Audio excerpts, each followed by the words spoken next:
optimal minimalism. At this altitude, I can run flat out for a half mile before my hands start shaking. Can I ask you a personal question? Now would seem an appropriate time. What if I did the opposite? I'm a cybernetic organism, living tissue over a metal endoskeleton.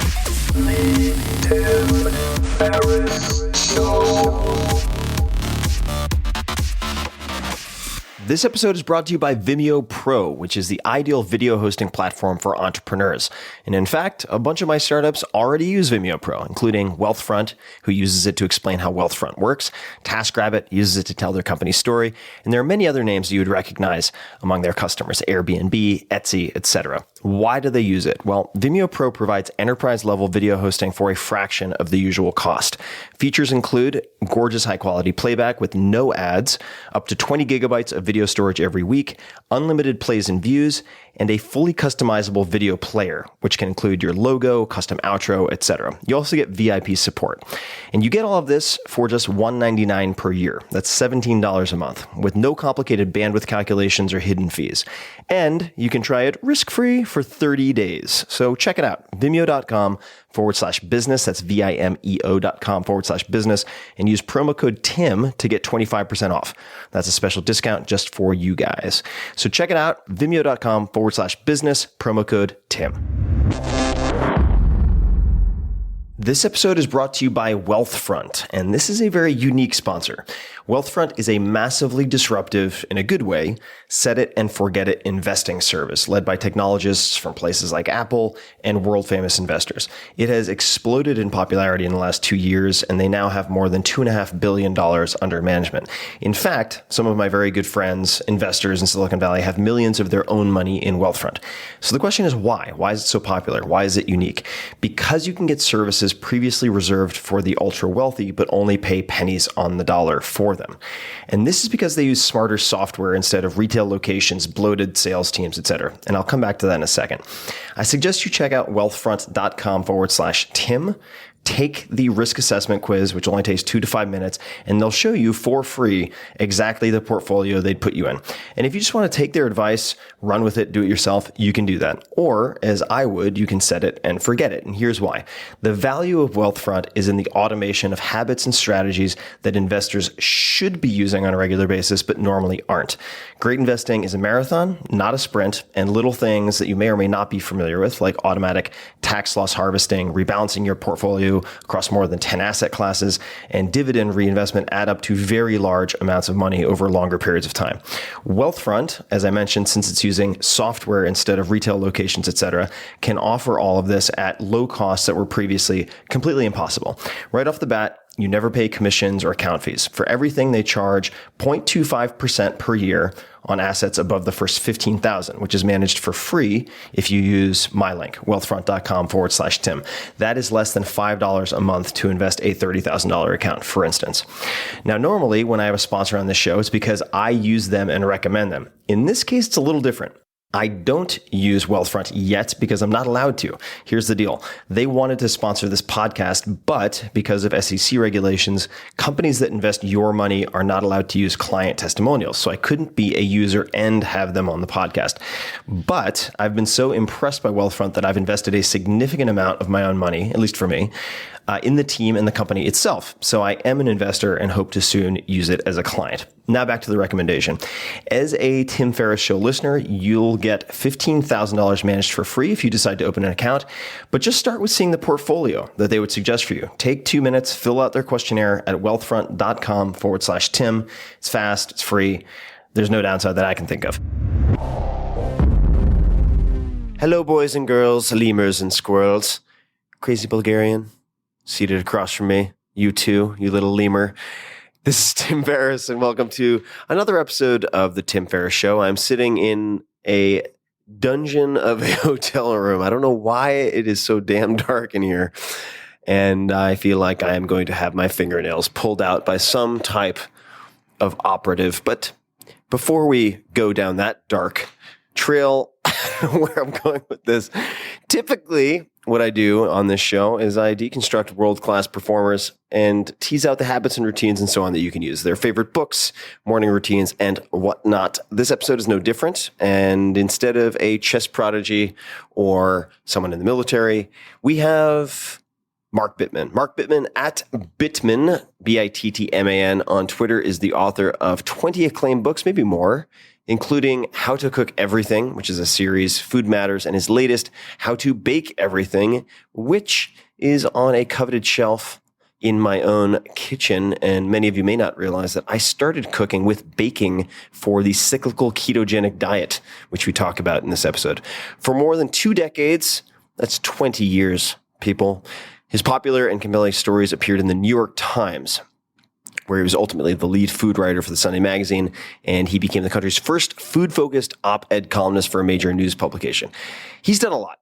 He starred in 4 TV series, including the Emmy Award-winning Years of Living Dangerously. He's been a distinguished fellow at the University of California, Berkeley, a fellow at the Union of Concerned Scientists, and was recently appointed to the faculty of the Columbia's Malman School of Public Health. I'm not high, folks. I'm just in the war room on book launch. That explains it. Throughout his career, Bittman has strived for the same goal, to make food in all of its aspects understandable. And he also extends that to a brand new podcast called Get Bit, B-I-T-T. And in this episode, we talk about my fasting regime, why I do it the way I do it, a bit of ketosis here, a bit of ketogenic diet there. We discuss his favorite failures, what he's learned, the first piece, his breakthrough in the world of writing or journalism, and much more. So without further ado, as I always say, please enjoy this episode with Mark Bittman. Mark, welcome to the show. Great to be here, Tim. Thank you for having me. I really appreciate you making the time, and I thought we would just jump into, rather than asking you the 17 questions that you've been asked most often, what I would call rapid fire questions. Now, all that means is I'm going to attempt in my sometimes long-winded way to ask short questions. Your answers, your answers don't have to be short. They can be as long as you would like. The first question I wanted to ask, trying to steer away from the most trodden path, is if you had to give a TED Talk on something that you are not known for at all, something that is perhaps an obsession of yours or an interest of yours that people or very few people know about, what would you talk about? I was going to say cooking, which is obviously totally the wrong answer. That's the only one on the verboten list. It is sort of this quiet passion, but I happen to have turned it into a career, so we'll let that go. I guess running. I guess it would be running, because I did used to write a little bit about running, and it's funny. I'm in a down, sort of a down moment in my running life, but I've had those before, and I know that I'll always come back. And it's just, as I age, it's just an interesting thing to keep track of, and an interesting thing to note that at this point, I think it's 45 years I've been running. So even if I'm not running and I see other people run, it just stimulates my thinking about it. And is there any, for instance, I've read a little bit of Haruki Murakami and his running, certainly Malcolm Gladwell, well-known runner. What is it that you get out of running? And did you start really young? I started when I was in my 20s. I started as a way to stop smoking cigarettes, which worked. And I have gotten so much out of running, besides general, I think, overall fitness. I was like the slowest kid in my group of boys when I was growing up. I was almost always the last or second to last one chosen when we were playing games. I was a terrible athlete, the worst runner. And when I started running as a hobby, and I realized I was never going to be among the fastest people, but I had great endurance. I really enjoyed it. I could get into this spacey head place that I really liked, and I just kept running longer and longer distances. I've run a bunch of marathons, and I think it's this combination of fitness and self-worth, and then the kind of daily, when it's going well, the kind of daily high of just putting your head in a different place and getting tired and feeling good about the way your body feels. That's, when I listen to those things, that's a lot. You can't get that out of a lot. I mean, you can get it out of any daily exercise where it feels like you make progress, I guess. But that for me, because I was competitive with myself, or even with where I would be in a given year. I mean, I'm never going to break any of my older personal records, but just to like make progress, it's just something very rewarding about it. Very reinforcing. This is going to be a left turn, but these are all going to be left turns. So I guess we'll just end up going in a weird square over and over again. But right, cool.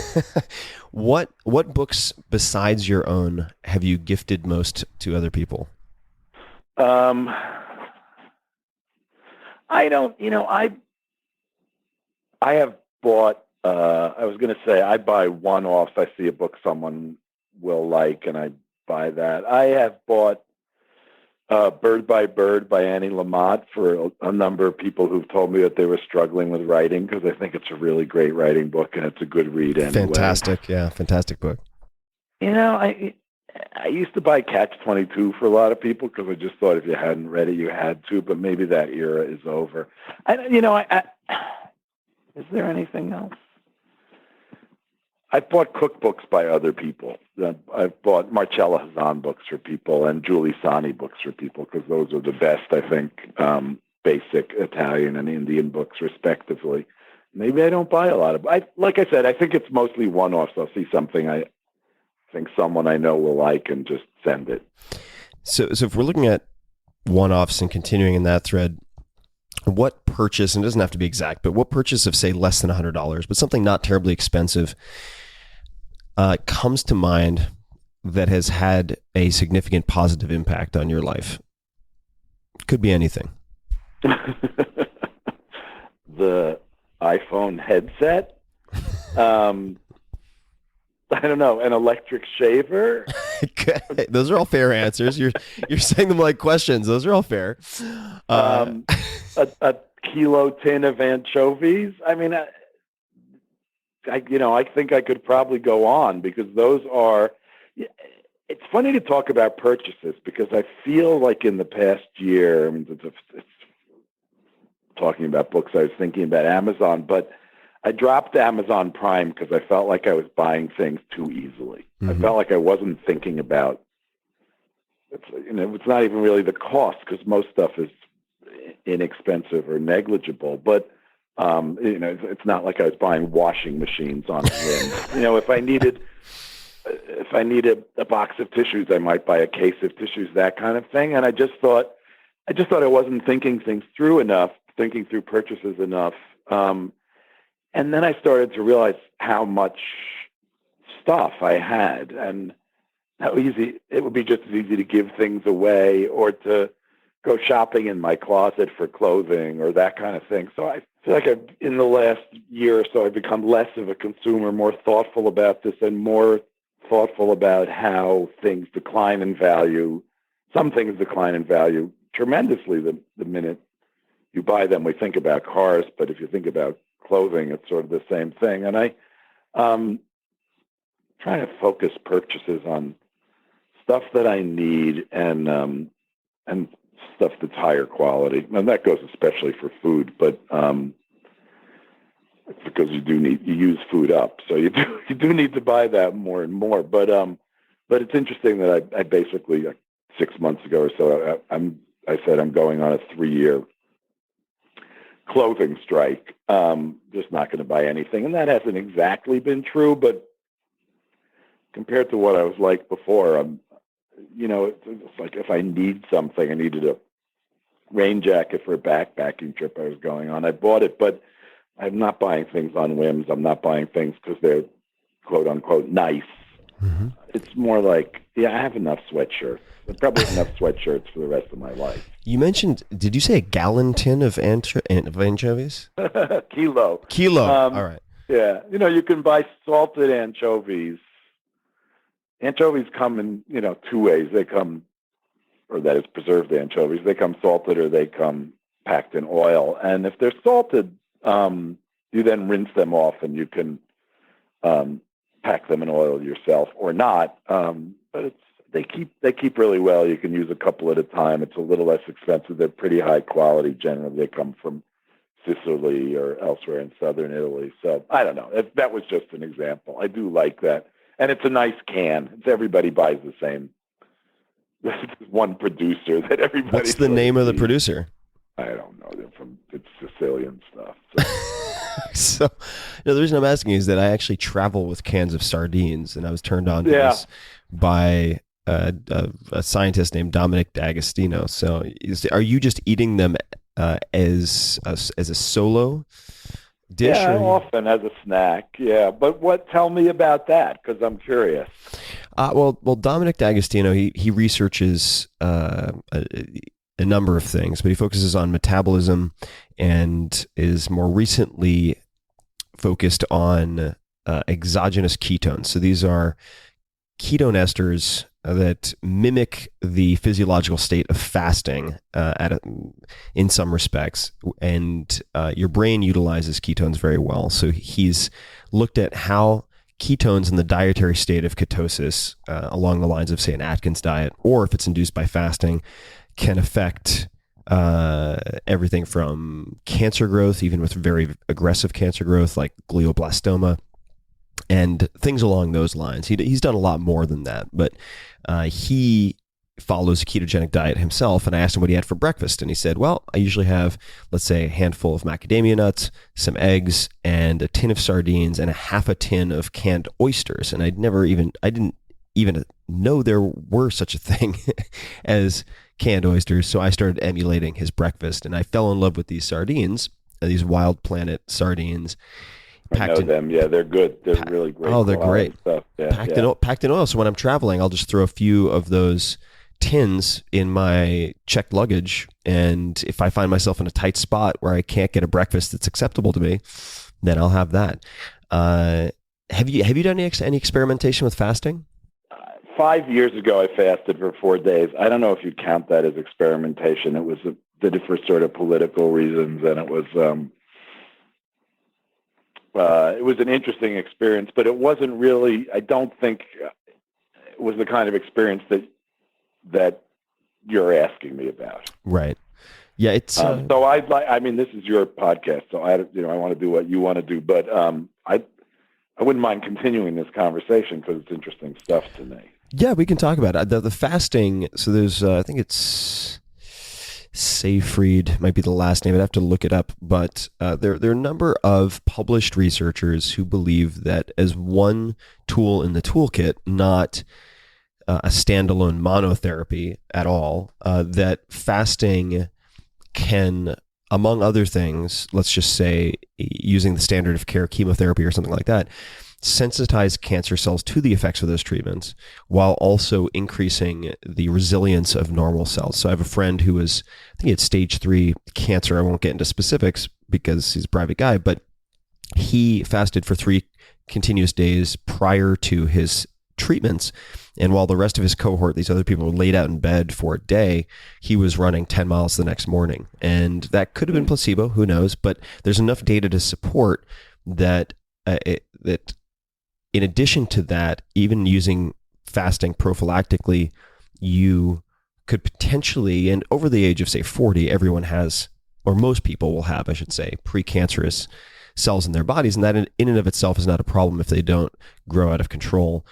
But fasting, extended fasting, let's just say, and I think Dominic generally does, say, a 5-day or 5 to 7 day fast a few times a year, can help to purge those cells that might at a later time metastasize or become a problem.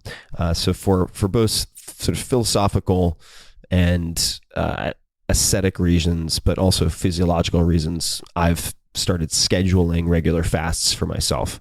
And so what does a fast mean under these circumstances? So what a fast means under these circumstances is, a fast is, and I've changed it over time. I did a distilled water fast, which I actually do not recommend.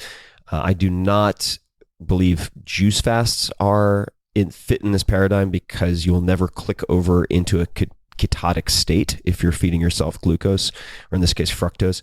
And For me, I'll tell you exactly what it looks like. It looks like waking up, I will have tea or coffee, so a non-caloric beverage.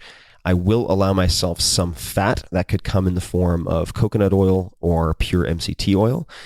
And I am avoiding protein and carbohydrate for the most part. There are a few allowances that I made in the last go round, but generally speaking, I'm having water, tea, or coffee and allowing a small amount of fat each day, particularly in the first few days. And when I say I made some allowances last time around, when I did my water fast, I lost, I want to say about 12 pounds of muscle. It was a very, very large amount of muscle. Because it took me a long time to go from glucose dependent to fat adapted. And when you're glucose dependent, you run out of glycogen, you start breaking down muscle tissue in a process called gluconeogenesis in the liver. So the second time around, I did a 10-day fast, or this is maybe the third time. And I got into ketosis very quickly in about 18 hours. And I'm measuring this with a finger prick using a device called the Precision Extra, XTRA from Abbott Labs. It looks like a glucometer. It is a glucometer. And once I get to about really over 0.5 millimolars, which is the concentration of ketones in the blood, most people would say that's ketosis. I only feel it when I get to about 1.2, 1.3. But the point being, I got into ketosis very quickly, so I'm already sparing muscle tissue. And I was doing DEXA scans, these body composition scans, every 2 days or 3 days to keep track of muscle mass and just general composition. I started losing muscle. Which I did not want to have happen. And I spoke to Dominic, this scientist I mentioned, and he said, well, you could try using very, very small amounts of branched chain amino acids. Very small though. So we're talking 1.5 grams in the morning.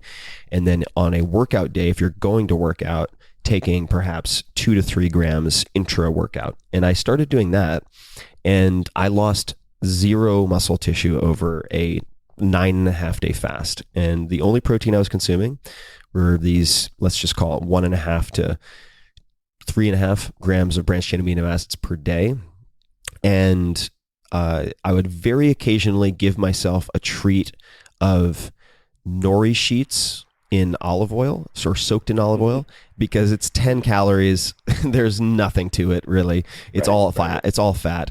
And at this point, as a working hypothesis, I've just assumed on some level that if you're avoiding primarily protein and carbohydrates, that the fat, a very, very, very, very ultra low calorie ketogenic diet that I then call a fast, probably provokes a lot of the autophagy and cell cleaning and so on that I'm looking for in a fast without being just distilled water. Where you get into trouble with distilled water is you're going to be peeling off electrolytes and losing a lot of water, and people end up, and this was consistent when I did my first 7-day fast at a medical clinic.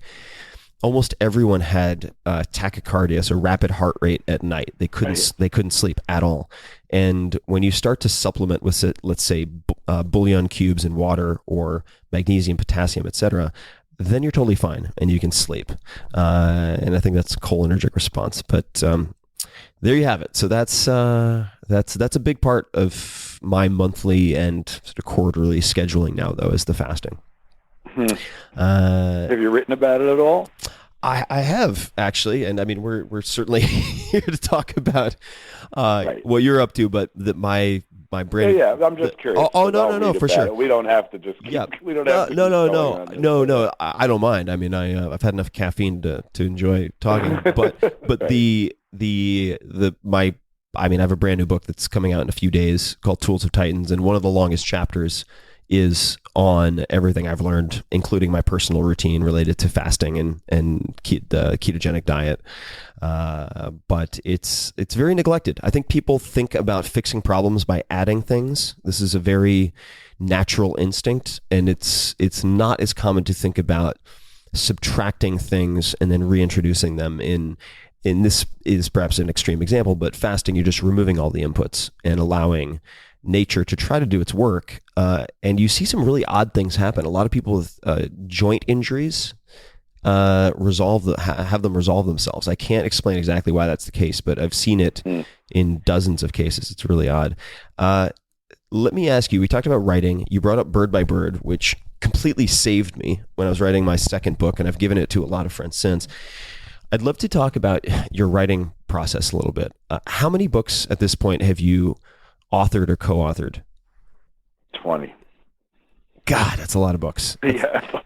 It's a lot of books. And That's the answer. That is the answer. So, yeah. And you very often seem to write books that are similar to some of mine in the sense that you could bludgeon a mugger to death with some of these books. I mean, these are not small books in all cases. What does when you are on deadline, let's just say you're a month out from book deadline, what does your daily routine look like?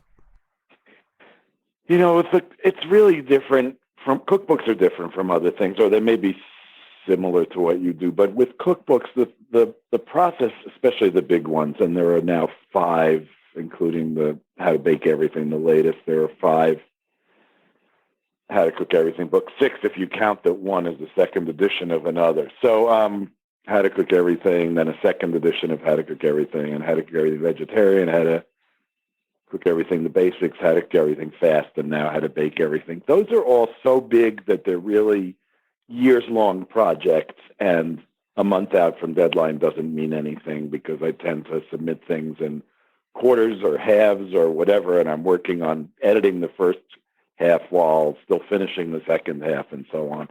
I think on a book project like Food Matters or Vegan Before 6, where there was much more writing, when it was more of a long essay or novella length essay. I think in the last few weeks, a lot of what's going on is tweaking language and trying to make sure that sometimes you read things so many times that you don't realize what's wrong, and you need a big chunk of time to get away from it and come back and say, oh, this whole chapter, half the paragraphs should be somewhere else. Like it's just not tracking right. And those are only things that you can catch after you've written something and let it rest, or at least for me, after you've written something and let it rest for a while. So I think more interesting than what happens in the last month may be what happens in the last 6 months. And I hope that part of that last 6 months is setting things aside so that I can come back and look at them fresh. Mm-hmm.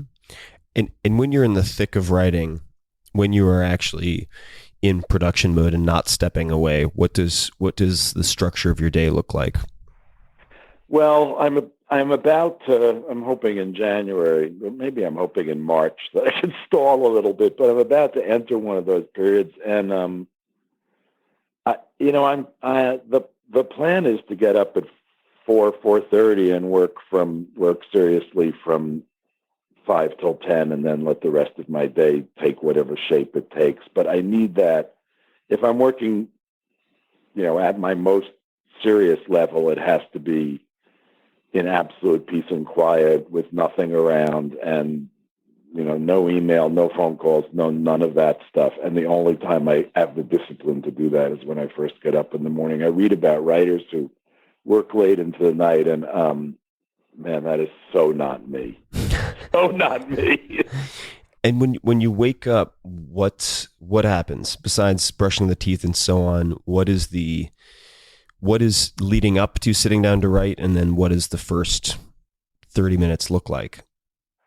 First 30 minutes is coffee, and then there's sort of a bunch of like knuckle cracking, throat clearing. I might do some email, or I might look at the paper or something like that. Just really, it's almost warming up my fingers at the keyboard. And then often it's rewriting something that I've done the day before, or if there's something hot in my head, it's just spilling it out. And I'm a firm believer, there's no secrets in Bird by Bird. Most writers say the same thing, this idea that you have to get a lousy draft down before you can do anything good, and that you just need to spill the contents of your brain out onto what we'll call the paper, out onto the screen, and then worry about making it beautiful later. I understand there are some writers who really write a careful sentence at a time, but most writers you talk to feel like there are two different kinds of processes. One is kind of a brain dump, and one is this refine. And do you sit in front of the computer and clock your 5 hours no matter what, or is there? Have you left yourself a starting point? It's in the Hemingway-esque style of stopping kind of mid-paragraph, so you know where to start the next day. No, I've never done that. I'm not going to compare myself to Hemingway, but it was a different kind of writing anyway. But I think that I don't do outlines very well, but sometimes I'll get to a point in writing something where I'll say, okay, here I can see the rest of this chapter, or even the rest of the next few chapters, and I'll just make some notes. First this, then you do this, then go do this, then do that, and that's as close to an outline as I get. And I like when that happens. But if it doesn't happen, it just flows. I've never had what people call writer's block. I've had months where I didn't do a lot of writing, but I've never really had to or wanted to write something and not been able to do it. So it's usually, I don't recall an experience where I'd gotten up when I've been in that kind of rhythm. And it's funny, it goes back to running in a way. When you run every day, you just run every day, and you don't think about it that much. You get up and maybe you do something, maybe you don't, but at some point early in the day, you tie the shoes on and you go out. And it's kind of the same thing. There might be months where I'm not really writing anything serious, but if I am writing something serious, it's just mostly getting up and doing it.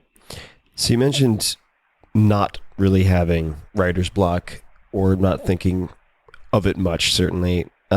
Let's talk about failures or mistakes for a second. So how has a failure or an apparent failure in your life set you up for later success, if you can think of any? Or do you have a favorite failure of yours that actually ended up being really important to your career or life? There was a period where, really by my standards, I was a failure, and that was because I had done a bunch of writing when I was in my early 20s, but not really been paid much for it. But then when I started to want to write, when I decided I was going to write for a living, no one was interested in anything that I was writing, and this went on for 2 or 3 years. It was back in the mid to late 70s, so it was a while ago. But in those days, the advice was I tried to write fiction, but I didn't think it was very good.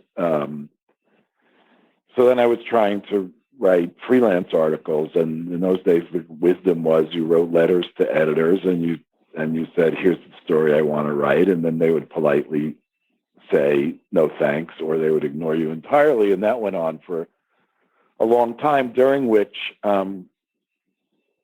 I made a living by being a traveling salesman. I sold photographic equipment. So that went on for a while, and I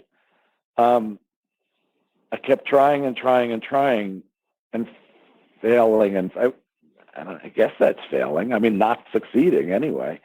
And then the funny thing was that people thought I was a good traveling salesman, but I knew that I was a terrible traveling salesman because I knew that my heart wasn't in it, and I didn't particularly believe in what I was selling. I wasn't that interested in it. I was selling photographic equipment. I might have said that already, forgive me. But I was driving around from store to store saying, you want to buy these tripods, you want to buy these notebooks, you want to buy this. And I didn't really care whether people bought them or not, because the marginal income was not all that significant. So that is to say, I was making enough money from the job that any additional sale, I made a little more money, but it didn't seem like it was worth killing myself for it. But as I said, I didn't really believe in the product. So there was that. And then I finally sold my first piece, and my first piece was a food piece. And Do you remember what it was about? oh yeah, totally. I have it on my wall. I was in a karate class. I was in a karate class with a guy named Chris Angerman, and Chris. This was in New Haven, and Chris was writing theater reviews for the local weekly. But that's not what he did for a living. And I said, "How did that happen?" And he said, "Oh, just go talk to George DiStefano. He's the arts editor down there, and he'll let you do something." So I went in the next day and I talked to George DiStefano, and I said, I could review restaurants better than the people you have reviewing restaurants now. And he said, "Well, write one, and we'll see what happens." And I wrote one. I slaved over it for 24 hours, and I brought it in, and he really liked it. And it's interesting. The date on it is March 1st, 1980. So it's now, what is that? 30, going on 37 years ago. He really liked it, and I have it on my wall, and I think it's really good. I'm quite happy about it. So that was my first success, and the interesting thing after that was that I became a very aggressive salesman of my own stuff. I think you can probably relate to that, and I think a lot of entrepreneurial writers can relate to that, which is, we have to go out there and say, "You want to buy this book, you want to buy this article, because I'm going to say it in a way others haven't, and it's an interesting topic, and I'll do a good job, blah blah blah." And I've made my living doing that since then, and I've had setbacks, and some years are better than others, and so on. But I do believe that I'm a good writer, and obviously I've learned a lot over the years, and I've learned a tremendous amount about food, which is why, if we go back to that first question about what I don't talk about that I do, there is this kind of, it's not a secret life, but I do cook all the time, and I'm always amazed at how much there is to learn and how much I actually have learned, how much I know, in modesty aside, how much I know. So I do think there is this way in which that period of seeing that I didn't believe in what I was doing set me up for being excited and being assertive, if not aggressive, about once I started doing things that I did believe in what I was doing. You mentioned that people considered you a good salesman of this photographic equipment. Did any of that get translated over to selling your own work? And I'm just wondering what specifically makes you or one good at selling either of those things. Like what was it that made you better at selling your ideas or the photographic equipment than some of the other people who were doing the same? I think they thought I was good at selling photographic equipment because I was a nice guy and people liked me. I knew how to talk. And actually I am curious about other people's lives. So it happened here. This was supposed to be an interview with me, and we wound up talking about something you're doing for 10 minutes. And I think that's not a contrivance. I'm not that interested in myself. I know what's going on in myself. So I like to hear other people's stories, and I think I've always liked that, and that's being a reporter, and that's being a journalist. And I think I've always had that curiosity, and that's I think if you show a genuine interest in other people, which I do because I am genuinely interested in other people, they like you. Mm-hmm. So, do you have any quotes that you live your life by or think of often? I bet I do, but I can't think of them right now. It's not like I have any. It's not like they're mantras, that's for sure. Yeah, but I'm sure that there are things that I said to my kids, but it's not. Maybe I still feel this way because this writing project that I'm about to take on is a complete and total stretch for me, and I know we'll probably talk about this, but I just started doing a podcast, and that's a stretch for me. So I do think that one thing that I learned, and it's interesting because it goes back to what we were just talking about, but one thing that I have learned is that if you are afraid to fail, then you're not going to succeed because there is no success without failure. And fear of failure keeps people from trying, and then there's no possible success.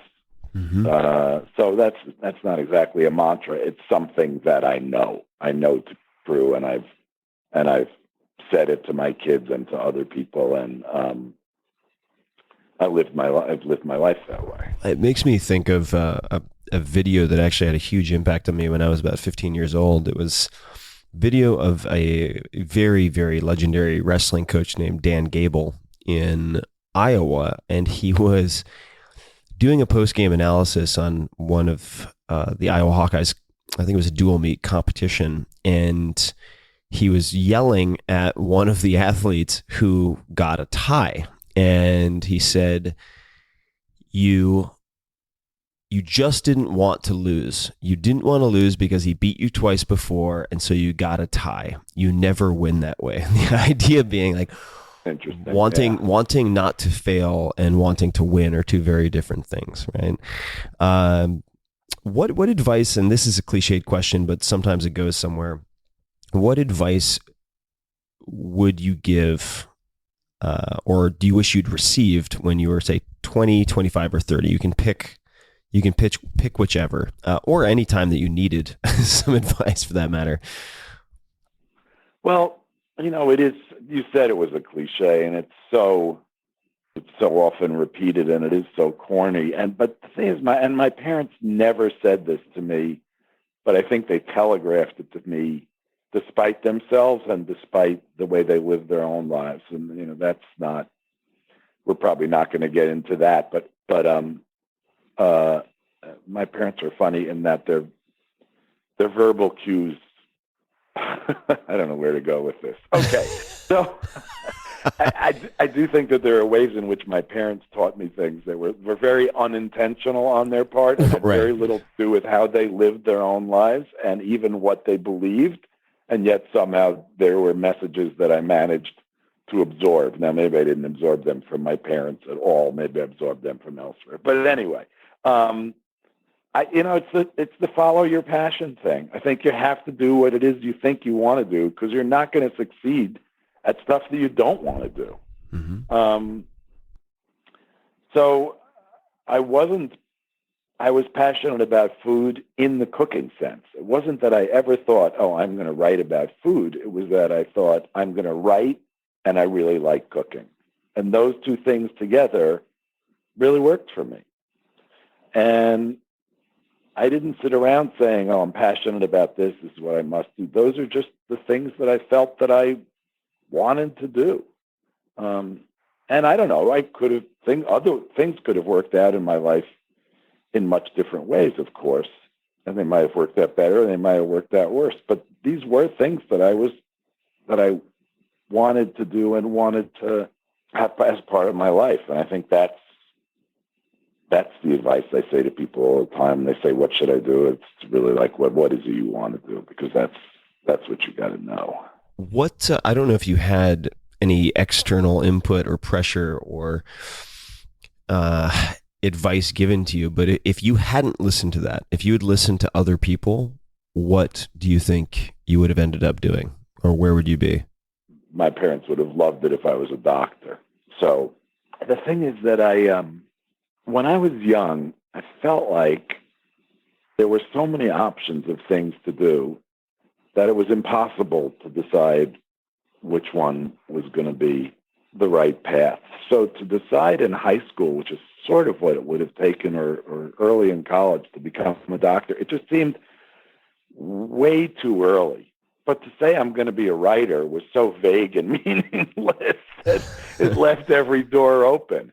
And it was only later that I realized every time you say yes to something, you've said no to many, many other things. Not every other thing, but anytime you make a commitment, you're making a commitment in a direction, and it seals off other directions, at least for that moment. And that's an important lesson also, is that it's not only the things that you say no to that shut down certain avenues. It's what you say yes to, because if you say yes to something that you're not going to enter into wholeheartedly, you're still going to take time, which is, one of, I guess we could say, the most precious thing we have, and devote it to that path, which means you're not giving time to another path. So, if you're, these can be daily decisions or these can be life decisions. If you're watching TV, you're not exercising. If you're cooking, you're not sleeping. I mean, whatever it is, you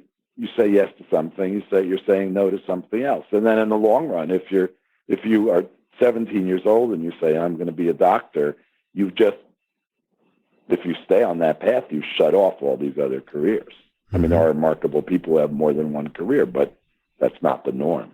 Yeah, I want to say this is a Steve Jobs quote, but it makes me think of the innovation is saying no to 1,000 things. But it's like, as you pointed out, it's also saying yes to, I guess this is echoing a friend of mine who's been on the podcast named Derek Sivers, is an entrepreneur, but the saying yes only to the hell yes, 100% in options, and not to the that could be kind of cool options, because those you will drown yourself in these mediocre commitments, and as you put it, it displaces the opportunity to do these things that you actually care about.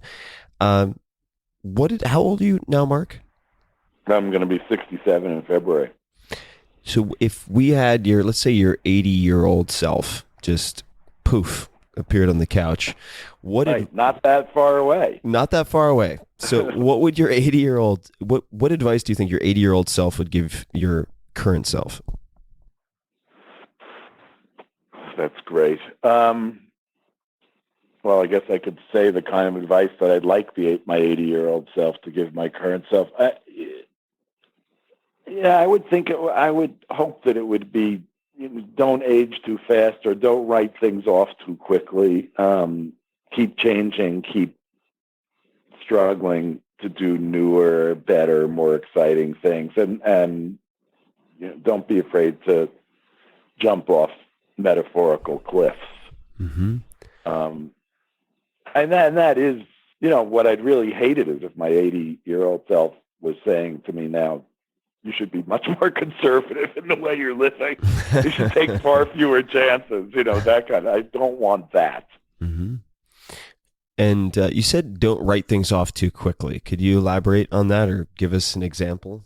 There are projects, there are things that seem too hard at first, and then they turn out to be, the fun thing for me, I don't know how many people feel this way, but often the fun thing for me is the steep end of the learning curve.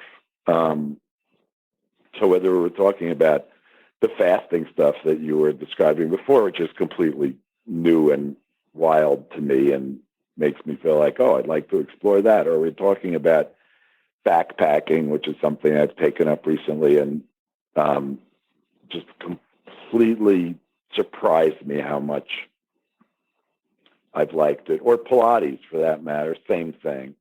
Or backgammon. I mean, all these things that, I never thought I'd be interested in, and for one reason or another, I became interested in them.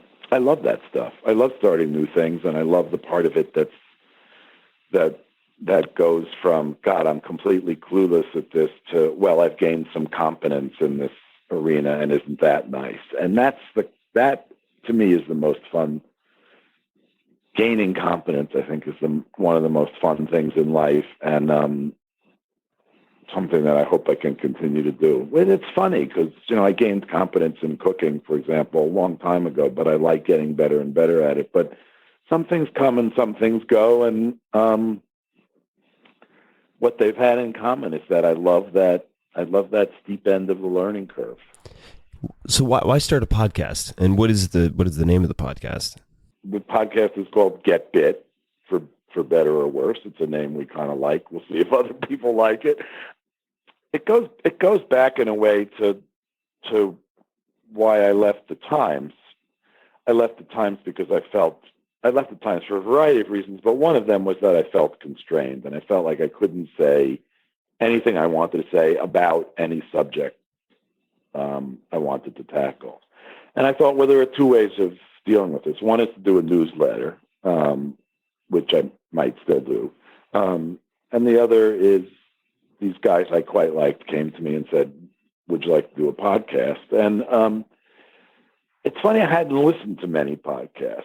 I mean, I'd listened to Serial like everybody else in the United States, but I hadn't listened to really any sort of personal people telling their stories. And I started to do that, and I thought, this is great. These people are able to do whatever they want, and it's not, no one says it has to be 30 minutes, and no one says it has to be 2 hours, and no one says you can't talk to this guy, and no one says you can't do this thing. And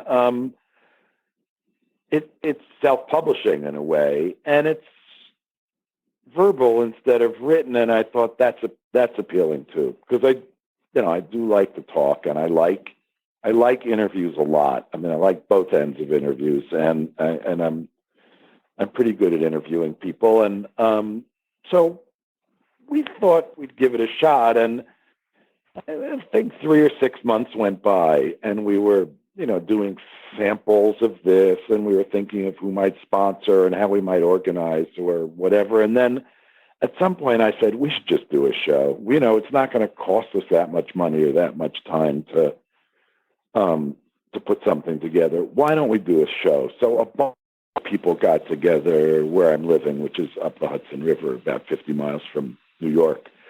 And it's a working farm. And, it's a bigger story than that, but that'll do. And my daughter Kate came up with her newborn son, and two of the producers came, and as it happened, the guy who was doing a story about me for Epicurious came, and a couple other people showed up. And for 2 days, we made phone calls and did a couple of interviews, and we did some walking and golf carting around the farm a little bit and talked about this and that. And we did a bunch of cooking and talked about that. And it was really, really fun.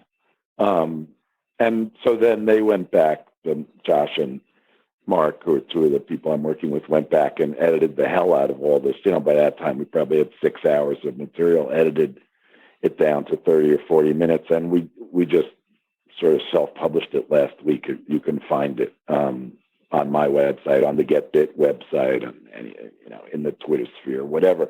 But we were really happy about how it came out, and I loved the process. It was like we just did stuff for 2 days, and Josh mostly was walking around with microphones while we were doing it, and I think it worked out well. So we're pushing ahead. We're gonna go ahead with it. Is it Get Bit with 2 T's, BITT, or BIT? No, BITT. Okay, of course. Just making sure. My name. Right. The podcasting, I found podcasting so fun as an experimental medium because, as you said, there are no rules really, and it just provides you an opportunity also to explore your thoughts in a way, and the thoughts of others that can translate to, at least for me, writing much more clearly later. I'm walking through and developing my thoughts as I'm listening to people and asking questions. Now, you have interviewed a lot of people. What are some undervalued questions? Some questions, perhaps, whether they're follow-ups or just openers, whatever it might be. What are some questions that you have found very, very helpful or valuable? I don't think my answer is going to make you happy. I'm not very happy in general. It's okay. I don't think it's going to give you what you want. This is me. I don't pretend to teach interviewing, and actually I tried to teach journalism last year, and I felt like I wasn't very good at that either. I think after this hour-long conversation, it's clear that I'm not modest when I don't need to be, but when I recognize something that I'm not good at, I'm happy to talk about that also. And I don't think I'm good about teaching some of the things that I think I do well. But I think that, maybe you will like this answer because I'm thinking about what's just happened in the course of the last hour. I don't believe in having pat questions for interviews. I might have a couple of key things that I want the person I'm interviewing to cover, but I actually think the best interviews are conversations, and that you have to see what the natural conversation is, and that any subject of any interview can give a variety of different the interviewer has to determine what he or she, if I'm interviewing somebody, I have to figure out what they are doing that's interesting to me and hope that that is interesting to other people also. So, I mean, you can think of anyone you want, but it's most likely that the questions that they most often get are not the most interesting questions. And they're also not the questions that are going to make them think. Because if you say to me, how did you start cooking? It's a question that I've answered, I mean, literally 200 times. So I can't come up with anything I say is going to sound rehearsed. Whereas if we have a conversation, as we're doing, which is why I realized you are going to like this answer, if we have a conversation, then I'm taken by surprise by whatever comes next. And I'm forced to actually think. And I think that as an interviewer, that's what you want to do, is get the person you're talking to actually think. I just thought of maybe a coping strategy for when you get asked that question again. And I heard that Nick Nolte, this is a rumor, but it's been verified a few times, that he got so sick of answering the same questions that he would just make up extremely elaborate lies, and he would tell. No, I went through that. I've done that already. Been there, done that. It's satisfying because it's kind of fun, but it doesn't. I mean, and it also forces you to be creative in a way that you might not otherwise be. But who wants to sit around lying all the time? I don't know. It doesn't seem that appealing, really. Yeah, certainly it's a headache for the publicist who gets the fact-checking call at the end of the day. But let's talk about another topic that I don't think you are aware is actually something that is near and dear to my heart, which is baking. And baking was, in fact, the first type of cooking I ever attempted, because I was trying in 1999 to follow a ketogenic diet, and the tools and packaged foods and so on that support people who are trying to follow an Atkins-like diet now did not exist then. And you get so sick of eggs, meat, water, eggs, meat, water. You just want to have something crunchy. And the only thing available at the time was pork rinds. And I said, no, I'm sick of pork rinds. I need something crunchy. So I went out and tried to find soy protein powders that might be suitable for baking. I wanted to make cookies, and I'd never made cookies. So I got really into baking, and I found it suited my personality, which made sense later when I was talking to somebody at the CIA, not the Central Intelligence Agency, but the Culinary Institute of America. The other one, right? And I asked how they steered people towards savory or sweet. And they said, well, sometimes we'll just ask them, do you like folding your underwear and socks? And if the answer is yes, then we point them towards the baking. And I was like, okay, well, I don't do that, but I do have a lot of monkish like tendencies. So, and baking was really fast. I enjoyed the immediate feedback. What to you makes baking fascinating or fun? Like what are most people missing who haven't ever attempted to bake something? Here's the thing. I don't think that baking is all that different from cooking. And I think the answer to that question goes for cooking as well as baking. And the answer is you wind up with a finished product that makes you happy in a variety of ways, plus you can eat it. So if baking is your passion, I think maybe you're more interested in the final product having a very specific shape and form that's pleasing to the eye. Because cooking has been a little messier. You know, a stew does not have the same aesthetic qualities as a cake or even a cookie. It's sort of more free form and flowing. I mean, on the other hand, there's nothing more beautiful than an omelet. So cooking can be, of course, as beautiful as baking. But I think that both have that thing in common. You start a project in a reasonably short period of time, you finish it. It has a lot of wonderful aesthetic qualities, and you get to eat it. And you get to nurture people you care. Often you get to nurture people you care about, which is quite an incredible thing. So, how many pages is How to Bake Everything? 700 something. 700. All right. So, How to Bake Everything. Everything's all inclusive. It's not everything, of course. It's everything I know how to bake, which is a lot. So, which is a lot. So, I don't want to. I always feel like this title, which has a story of its own, is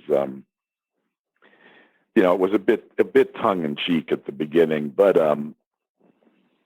I always feel like I have to apologize for it, even though it's obviously not meant to be taken literally. But yeah. Well, I mean, you're talking to the guy who wrote something called the 4-Hour Work Week, which you'd expect to find after the rotisserie chicken before the spray on hair at 3 a.m. on TV. So, yes, I know the feeling. In that book, though, so 700 pages, if you wanted to get somebody hooked on baking and simultaneously give them a dish that would teach them principles that applied to a lot of other dishes, or just great principles for cooking. Is there any particular recipe that comes to mind? Well, it might be a cheat, but I would say something like pizza because it's got cooking and baking in it. So it's more than, you're making a sauce, which I think is an incredibly valuable thing. And you're learning how to make a dough that incorporates yeast, which is something that can really serve you well. But I always say when people say, how should I start? I say, just pick up a cookbook and find something that really appeals to you. Find something that you want to make and then take your time and tackle that. Yeah, that is what I think. I think that the best dish for a person to cook first is the dish that appeals to that person most. And that's sort of the way I best know to guarantee, or at least to nearly guarantee, success. Mm-hmm. Well, I think pizza probably hits 80% of the population. Checks that box. People like pizza, so that's good. Yeah. And I remember I picked up, is it Marcella or Marcella Hazan? I guess Marcella. Yeah. And her what is her sort of her magnum opus? I'm blanking on the name here, but the first thing that she did was me too. Classics of Italian cooking. That's right. And I remember being intimidated, but focusing on the roast chicken. And to this day, I think that is sort of my go-to approach to roasting chickens. And it was the least intimidating, or one of the less intimidating that I could approach. But that people always used to say that you can judge a restaurant best on its roast chicken because it's the hardest thing to make. Now, I don't think that's actually true, but many people think that, making a great roast chicken is actually, and it's true, making a great roast chicken is not easy. Making a decent roast chicken is pretty easy, but making a great one is not easy.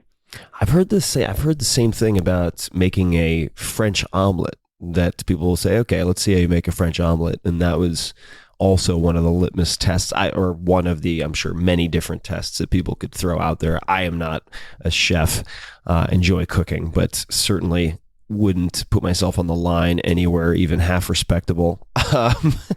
So, Mark, where can... it's all practice, as you know.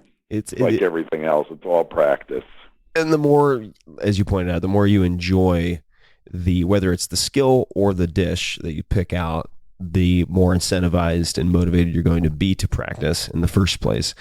Mark, where can, I guess two things. So the first is, we'll wrap up here and I'll let you get running because I know we have a hard out. So the first is, where can people find out more about you and find you on the internet, et cetera? And then last is, if you have any parting ask of my audience or recommendation, could be anything, what would that be? Well, those are great questions. Thank you for asking them. I mean, I have a live and well website called markbittman.com. So that's where you can find me most easily. And I'd love people to listen to Get Bit and tell us either on the Get Bit site or through Twitter, which I'm at Bittman, what they think of it. Yeah, and of course, I'd love people to check out How to Bake Everything, but that goes without saying. And now I hope that after this conversation, people are curious about it and will check it out. It's obviously a great season for it, and it's like everything else I've done, the most accessible possible book I could do. So, yeah, those are my 2 requests, I think. And it's sitting right in my kitchen next to a bunch of others that are my favorites. Like Seven Fires and some of my go-to. So How to Bake Everything has a spot in prime real estate right on my kitchen shelf. And Mark, I am sure you'll be doing a lot of cooking coming up on the holidays. So I wish you and yours a very happy holidays. So thank you for making the time. It's great chatting with you, Tim. Really a lot of fun. I hope we get to do it again. And I will be working on my pizza for cheat day. And excellent. To everybody listening, as always, you can find the show notes, links to everything we talked about at 4hourworkweek.com/podcast. And until next time, and as always, thank you for listening. Hey guys, this is Tim again. Just a few more things before you take off. Number 1, this is 5 Bullet Friday. Do you want to get a short email from me? Would you enjoy getting a short email from me every Friday that provides a little morsel of fun before the weekend? And 5 Bullet Friday is a very short email where I share the coolest things I've found or that I've been pondering over the week. That could include favorite new albums that I've discovered. It could include gizmos and gadgets and all sorts of weird shit that I've somehow dug up in the world of the esoteric as I do. It could include favorite articles that I've read and that I've shared with my close friends, for instance. And it's very short. It's just a little tiny bite of goodness before you head off for the weekend. So if you want to receive that, check it out. Just go to 4hourworkweek.com. That's 4hourworkweek.com, all spelled out, and just drop in your email and you will get the very next one. And if you sign up, I hope you enjoy it. This episode is brought to you by Wealthfront, and this is a very unique sponsor. Wealthfront is a massively disruptive, in a good way, set it and forget it investing service led by technologists from places like Apple and world famous investors. It has exploded in popularity in the last 2 years, and they now have more than $2.5 billion under management. In fact, some of my very good friends, investors in Silicon Valley, have millions of their own money in Wealthfront. So the question is why? Why is it so popular? Why is it unique?